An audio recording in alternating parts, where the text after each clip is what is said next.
எல்லோருக்கும் வணக்கம். எல்லோரும் எப்படி இருக்கிறீங்க? நான் ரொம்ப நல்லா இருக்கிறேன். இன்றைக்கி நம்ம சேனலில் வந்து ஒரு சூப்பரான கருப்பு கவுனி அரிசி வச்சு நம்ம சாஃப்டான நல்ல வாசமான இட்லி செய்ய போகிறோம். நம்ம சேனலை வந்து நீங்கள் ஃபஸ்ட் டைம் பார்க்குறீங்கன்னா ப்ளீஸ் நம்ம சேனலை வந்து சப்ஸ்கிரைப் பண்ணிக்கோங்க. அப்போ நான் போகிற வீடியோவில் உங்கள் நோட்டிஃபிகேஷன்லேருந்து செய்கிறோம். சரி, வாங்க வீடியோக்குள்ளே போகலாம். நான் வந்து இந்த மாதிரி கருப்பு கவுனி அரிசி நான் எடுத்துக்கிட்டேன். 2 கிளாஸ் அளவு நான் எடுத்துக்கிட்டேன். இன்னும் கருப்பு கவுனி அரிசி வந்து எல்லா சூப்பர் மார்க்கெட்லேயும் எல்லா மளிகை ஜாமான் கடையிலையும் நாட்டு மருந்து கடையில் கூட கிடைக்கிது. நீங்கள் ட்ரை பண்ணி பாருங்கள். அதுக்கப்புறம் நான் வந்து 2 கிளாஸ் அளவு வீட்டு சாப்பாட்டு அரிசி நான் எடுத்துக்கிட்டேன். நான் உங்கள்கிட்ட இட்லி அரிசி இருந்தால் கூட நீங்கள் தாராளமாக சேர்த்துக்கலாம்.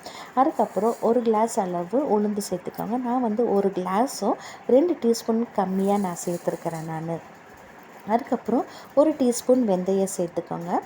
இது வெந்தயமும் அரிசியும் இது எல்லாம் ஒன்றா போட்டு தான் நம்ம ஊற வைக்க போகிறோம். அதுக்கப்புறம் இந்த 2 டீஸ்பூன் அளவு 2 டீஸ்பூன் அளவு ஜவ்வரிசி, 4 டீஸ்பூன் அளவு அவல் எடுத்துக்கோங்க. நீங்கள் சிகப்பு அவல் கூட நீங்கள் எடுத்துக்கலாம்.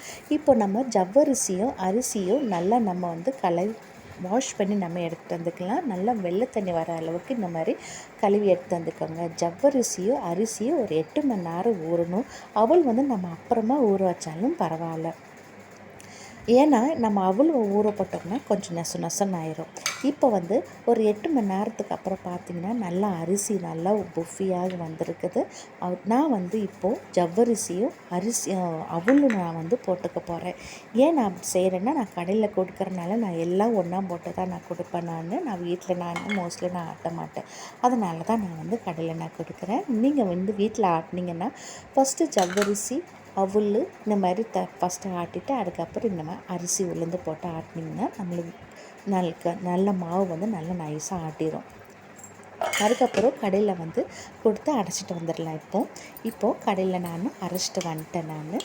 இப்போ இதுக்கு வந்து நான் வந்து உப்பு ஃபஸ்ட்டே நான் போட்டு மிக்ஸ் பண்ணி வச்சிட்டேன். காலையில் வந்து நல்லா சாஃப்டாக கிடைக்கும் மாவு. இட்லியும் நல்லா சாஃப்டாகும், நல்லா மாவு நல்லா புளிச்சு வரும். இப்போ இதனால் கொஞ்சமாக தண்ணி ஊற்றி நல்லா மிக்ஸ் பண்ணி விட்டுருங்க. மூடி வச்சு பார்த்திங்கன்னா அடுத்த நாள் காலையில் இந்த மாதிரி மாவு வந்து நல்லா புளுஃபியாக வந்திருக்கும். நல்லா இந்த மாதிரி புளுஃபியாக வந்தால் தான் நம்மளுக்கு வந்து இட்லி நல்லா சாஃப்டாக கிடைக்கும். இந்த மாதிரி அடியிலேருந்து நல்லா அடித்து இந்த மாதிரி மிக்ஸ் பண்ணிக்கோங்க. அப்போ தான் மாவு நல்லா மிக்ஸ் பண்ணி நல்லா வந்து சாஃப்டாக இருக்கும் இட்லி. இப்போது இந்த மாவு வந்து இப்படியே நம்ம ஊற்ற போகிறதில்ல. கொஞ்சமாக நீங்கள் தண்ணி ஊற்றிக்கோங்க. அதாவது இட்லி பதத்துக்கு தோசை மாவு பதத்துக்கு நடுவில் பார்த்திங்கன்னா அந்த பதத்துக்கு நீங்கள் நல்லா அடித்து இந்த மாதிரி ஊற்றிக்கோங்க. இப்போ இது நல்லா மிக்ஸ் பண்ண அப்புறம் நம்ம இப்போ இட்லி போட்டு நம்ம எடுத்துக்கலாம். பார்த்தாவே தெரியுது, இந்த மாதிரி கன்சிஸ்டில் இருந்தால் போதும். இப்போது நம்ம இட்லி துணியில் வந்து கொஞ்சமாக தண்ணி தெளித்து கொஞ்சம் கொஞ்சமாக நம்ம இட்லியை ஊற்றி நம்ம எடுத்துக்கலாம். இட்லி ஊற்றுறதுக்கு முன்னாடி நம்ம பாத்திரத்தில் தண்ணி ஊற்றி நல்லா ஒரு 10 நிமிஷம் கலவை நல்லா கொதிக்க விட்டுருங்க. அப்போ தான் நம்மளுக்கு வந்து அந்த இட்லி ஆவிலேயே வந்து நம்ம இட்லி நல்லா ஆவிலேயே நல்லா நம்மளுக்கு வந்து வெந்து கொடுக்கும். அதனால் இந்த மாதிரி கொஞ்சம் கொஞ்சமாக மாவு நீங்கள் ஊற்றி எடுத்துகிட்டு நீங்கள் இட்லி பாத்திரத்தில் வச்சுருங்க.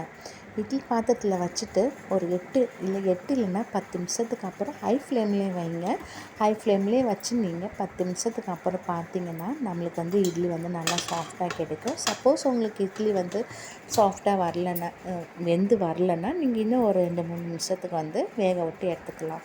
எனக்கு வந்து 10 நிமிஷம் ஆயிடுச்சு வெந்து எடுக்கிறதுக்கு. இட்லி நல்லா வெந்திருக்குது. இந்த மாதிரி தண்ணி தெளித்து நீங்கள் வந்து தொட்டு பார்த்திங்கன்னா இப்போது நம்மளோட சூப்பரான நல்ல வாசமான கருப்பு கவுனி அரிசி இட்லி வந்து ரெடி ஆகிடுச்சு. ஃப்ரெண்ட்ஸ், நீங்கள் கண்டிப்பாக உங்கள் வீட்டில் வந்து ட்ரை பண்ணி பாருங்கள். உங்களுக்கு நீங்கள் வீடியோ பிடிச்சிச்சுன்னா ப்ளீஸ் லைக் பண்ணுங்கள், ப்ளீஸ் சப்ஸ்கிரைப் பண்ணிக்கோங்க. அப்புறம் நான் போகிற வீடியோவில் நோட்டிஃபிகேஷன்லேருந்து சேர்றேன். தேங்க்யூ.